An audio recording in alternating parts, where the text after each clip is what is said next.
Oke, tanpa menunda-nunda lagi, saya akan memaparkan bahwa ketika pandemik terjadi, yang dilakukan oleh perusahaan kami, jujur tidak ada gambaran, tetapi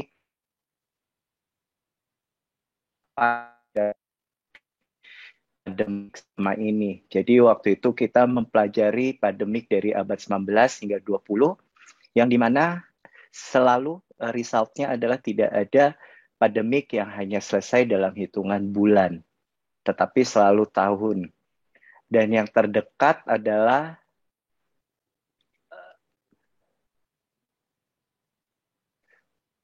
wabah flu Spanyol, yang notabene itu hampir menewaskan 5% dari populasi penduduk dunia.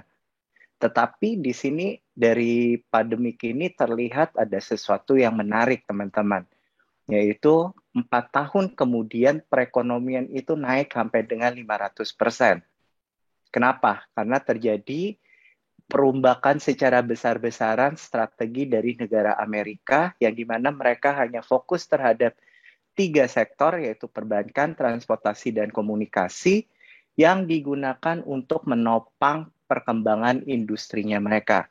Dan disinilah start awal dari Amerika yang akhirnya menjadi negara adikuasa dan akhirnya terjadi Perang Dunia Kedua. Nah, akhirnya kami pun membuat life cycle dari COVID-19 ini.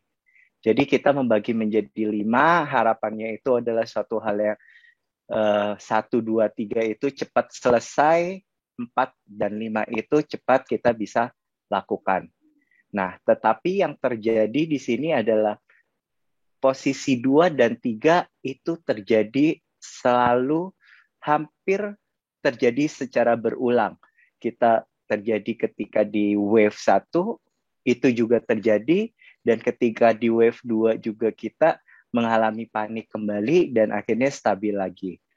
Nah, hal ini yang membuat kita makin sebagai pembisnis itu makin tidak jelas. Dan terlihat ketika terjadi proyeksi tren COVID itu tidak pernah terlihat ada kurva turunnya. Dan kami sebagai pelaku bisnis mulai nggak bisa diam nih.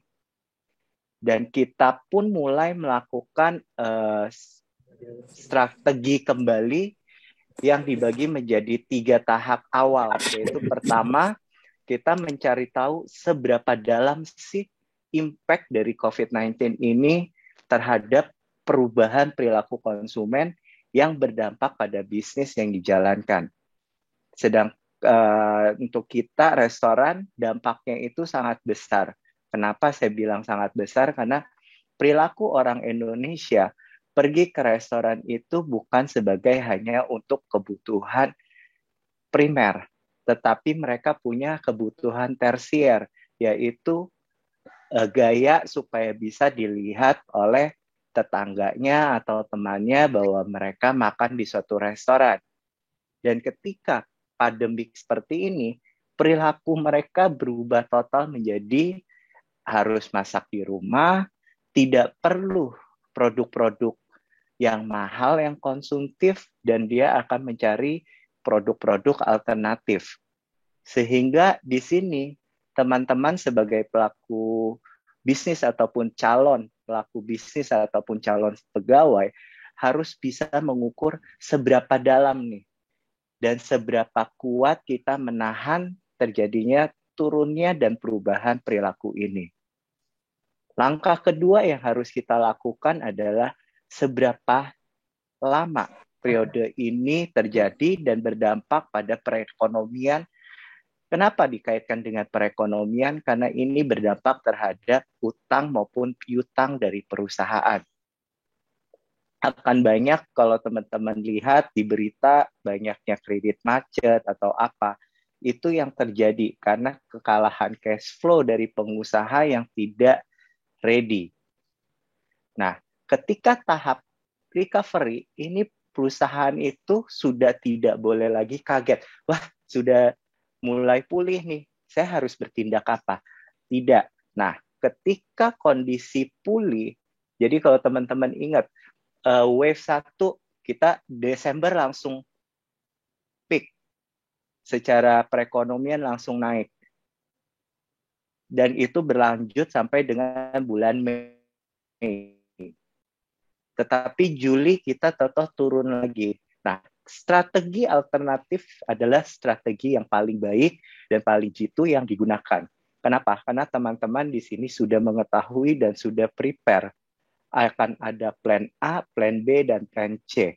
Ketika plan A jalan, di tengah jalan ada kejadian ini, itu akan dicabangkan lagi menjadi A1, A2, dan A3.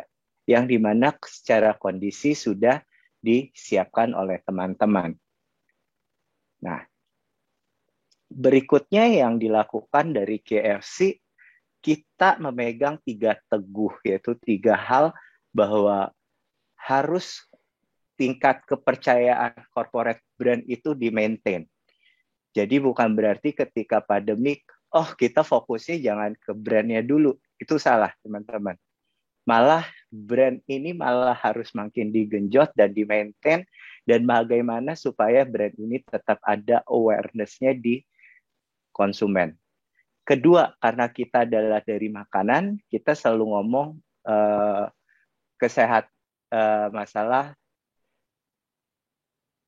safety dari makanan yang kita kirim. Bahkan di sini kita langsung memberikan banyak opsi perubahan, sampai yang diikat, dikasih tabel tis, bahkan sampai kita pun melakukan pengukuran kepada kami punya karyawan, terhadap driver ojol kami, dan terhadap cooknya kami. Dan yang ketiga adalah saatnya menguatkan channel yang benar-benar berkembang dan memiliki potensi pada periode pandemik ini, yaitu delivery, click and collect, dan drive-thru. Kenapa? Karena mereka bertiga adalah channel yang tidak ditutup oleh pemerintahan. Yang ditutup adalah hanya restoran di dine-in-nya, tetapi untuk channel yang di luar dine-in itu masih tetap beroperasional.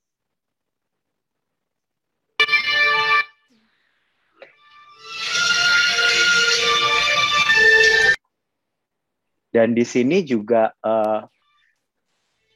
selain itu yang potensial yang kita harus lakukan apa? Mengontrol kita punya LTO. Di sini kalau teman-teman mungkin istilah yang biasa digunakan kami adalah LTO itu kita menghindari terjadinya launching produk baru. Kenapa? Karena itu akan menambah PR untuk menghandle wastage dan punya problem untuk masalah cash flow. Terus yang ketiga adalah isu yang juga berdasarkan dampak dari regulasi government yang mengenai jumlah karyawan yang untuk masuk. Sehingga yang alternatif yang kita pilih pada saat itu adalah melimitasi kita punya menu. Sehingga menu yang kita anggap rumit itu kita freeze-kan dulu. Jadi kita tidak available untuk dibeli oleh konsumen. Nah, dari akhirnya kita sudah membagi 5 critical success factor yang sudah dilakukan oleh KFC, baik di Indonesia maupun global, karena setiap minggu kami akan melakukan reporting apa yang kita lakukan, yaitu kita membagi akhirnya menjadi 5. Delivery itu paling sukses ketika terjadinya pandemik. Terus kita juga melakukan corporate trust, value, media, dan kalender dari menu kita. Nah, di sini yang akhirnya yang disupport, apa sih kok bisa delivery ini menjadi yang paling sukses? Ketika konsumen mereka dibatasi untuk perpergian, delivery inilah yang menjadi key success. Dan di sini KFC tidak tinggal diam, kita tidak hanya bergantung terhadap channel yang kita bentuk, tetapi juga kita meningkatkan kerjasama dengan agregator kita, dan ditambah lagi kita melakukan yang kita sebut adalah HD in-store dengan mengubah seluruh gerai kami yang tadinya hanya ada 250 store HD itu menjadi 750 store kami berubah menjadi delivery. Yang dimana manpower-nya itu adalah pegawai kami yang memang tidak kepakai secara maksimal. Jadi mereka diubah menjadi driver untuk pengiriman. Terus di sini juga secara corporate kita selalu ngomongin safety, semuanya itu aman, makanannya seperti apa. Terus yang ketiga value. Ini yang paling penting dan paling hati-hati untuk teman-teman marketing. Ketika ngebikin value yang sebagai trigger ngomong value, di sini tidak boleh menciptakan sesuatu yang terlihat murahan, tidak terlihat sangat murah, atau tidak terlihat seperti brand obrolan. Tetapi di sini yang harus diciptakan oleh teman-teman adalah value for money. Kenapa harus value for money? Karena memang untuk memaintain secara maksimal kita punya brand tidak jatuh. Ketika pandemi selesai, jangan membuat konsumen kita mengingat bahwa brand ini sebagai diskon, sebagai brand yang obral, harga yang sekarang mahal. Nah, itu yang harus diwaspadai sama teman-teman sebagai pelaku brand di sini. Media di sini bukan berarti ketika pandemik saatnya kita berhenti melakukan buying. Tetapi yang di sini harus kita lakukan adalah memaksimalkan dan mengefisienkan apa yang mau kita sampaikan dan hal itu harus tercapai. Terus kalender dan menu. Ini sangat-sangat kritikal. Kenapa? Karena kita juga harus mempertimbangkan apa yang dibutuhkan oleh konsumen dan apa yang tidak menyebabkan kerugian bagi korporasi. Kenapa saya bilang tidak menyebabkan kerugian pada korporasi? Karena kami restoran, itu yang dihindari adalah wastage dan expired date dari bahan bakunya kami.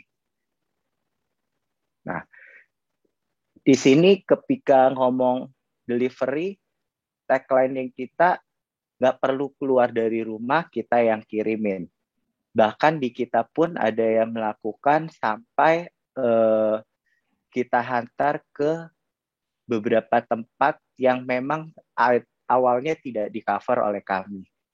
Jadi benar-benar sesuatu yang susah. Bahkan kita pun melakukan buying di digital itu dengan keyword safe meal. Yang notabene adalah sesuatu makanan yang aman untuk dimakan. Jadi ketika teman-teman nge-search safe meal pada periode pandemik 2020, itu akan nemuin KFC sebagai salah satu alternatifnya. Nah, terus di sini LTO boleh dilakukan tetapi bukan menggunakan LTO produk baru, tetapi kita melakukan a bundle atau produk atau combo yang baru yang kita bentuk disesuaikan dengan kebutuhan konsumen. Yang dibutuhkan konsumen pada saat ini dan waktu itu adalah kebutuhannya tidak memerlukan minuman. Mereka sudah berada di rumah. Jadi kami mulai melakukan peracikan hanya menggunakan ayam dengan nasi atau ayam dengan kentang, ayam dan burger. Dan di sini yang akhirnya yang kita selalu ubah-ubah dan akhirnya pun ini yang membuat perusahaan kami masih stabil. Terus untuk launching kita punya delivery pun kita menggunakan sosial media. Kenapa? Karena sosial media ini yang kita gunakan bukanlah sosial media dari brand saja, tetapi kita menggunakan aset yang tidak pernah terpikirkan oleh perusahaan lain ataupun brand lain, yaitu kita menggunakan aset 16.500 media sosial dari karyawan kami sendiri untuk melakukan launching drive-thru-nya kami, delivery-nya kami, dan HD in-store-nya kami. Seperti ini. Kenapa? Karena kita juga mau langsung mendapatkan touch point dari target konsumennya KFC. Corporate, kita juga tetap ngomongin masalah guarantee terhadap brand. Apa sih yang harus dilakukan? Dan bahkan kalau teman-teman ingat pada periode ini, di 2020,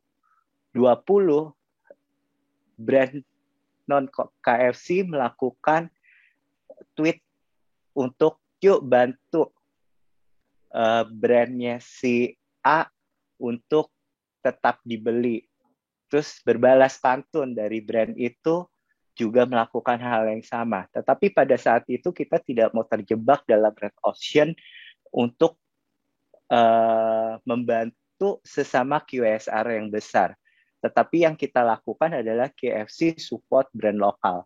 Yang notabene kita bisa dapat impression dalam hanya hitungan hari, itu untuk dapat 1 juta itu hanya 1 hari, dan yang melakukan pendaftaran di kami untuk UMKM yang mau mendapatkan learning dari kita itu sampai di 10.000. Dan ini kita jalankan sampai 3 kali dan 3 periode yang selalu menjadi pertanyaan bagi UMKM mend-DM kita punya sosmed bertanya kapan periode berikutnya dibuka.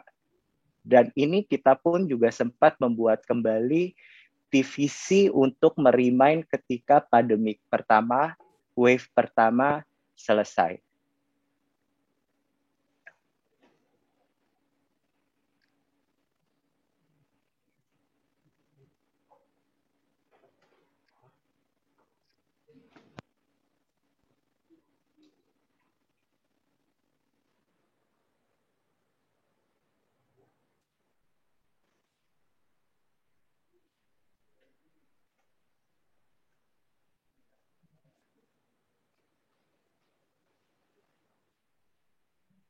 Jadi di tematik dari kita punya brand bukan ngomongin produk ataupun makanan, tetapi kita memang mengajak bahwa konsumen Indonesia itu harus melanjutkan perjalanannya. Jadi jangan terhenti ketika pandemik, oh saya tidak bisa berbuat apa lagi. Dan itu pun terbukti dari perekonomian kita itu yang bisa bertahan sampai di bulan Mei itu growth. Nah, untuk segmen milenial, kita juga melakukan pendekatan melalui media kartun, dan ini di launching di kita punya sosial media, yang dimana kita mengajarkan kepada para millennials ini ketika mengorder KFC, itu jangan takut untuk berlebihan. Kenapa? Karena di sini kita mengajarkan bagaimana cara menghangatkan kembali produk KFC kami, si ayam tersebut.